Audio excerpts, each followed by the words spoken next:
Saturday, May 2, 2026, and our devotional is entitled Our Example in Obedience.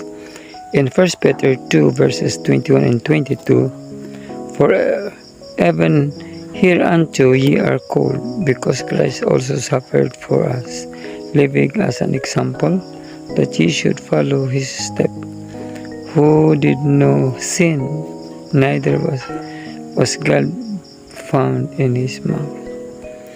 Before us is held out the wonderful possibility of being like Christ, obedient to all the principles of the law of God. But of ourselves we are utterly powerless to attain to this condition. All that is tossed in man comes to him through Christ. The holiness that God's word declares we must have before we can be saved is the result of the working of divine grace as we bow in submission to the discipline and restraining influence of the Holy Spirit of truth. Man's obedience can be made perfect only by the incense of Christ's righteousness, which fills with divine fragrance every act of true obedience. The part of the Christian is to persevere in overcoming every fault.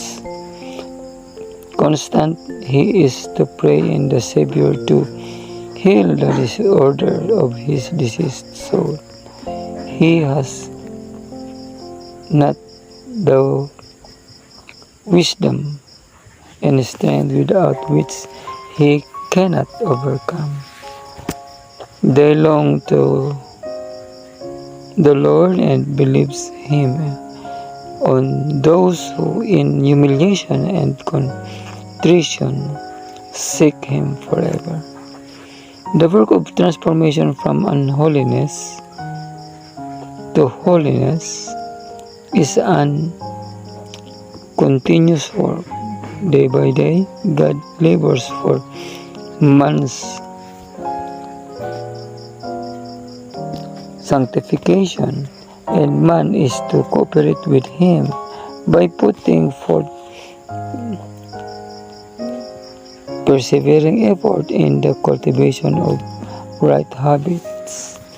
God will more than fulfill the highest expectations of those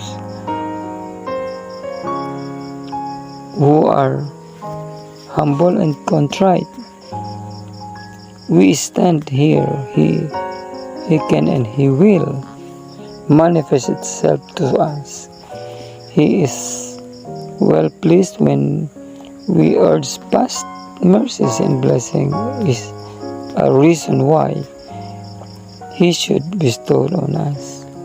Higher and greater blessing will be honored when He love Him and bear testimony to the gentleness of soul. Love by keeping His commandments. This is honored when we set apart the 7 days as sacred and holy. To those who do this, the Sabbath is a sign. God declares that I am the Lord that sanctify them. Sanctification means habitual communion with God. This is nothing as great and powerful as God's people, for who is His children. This is taken from the book of Ellen G. White, Conflict and Courage, page 129.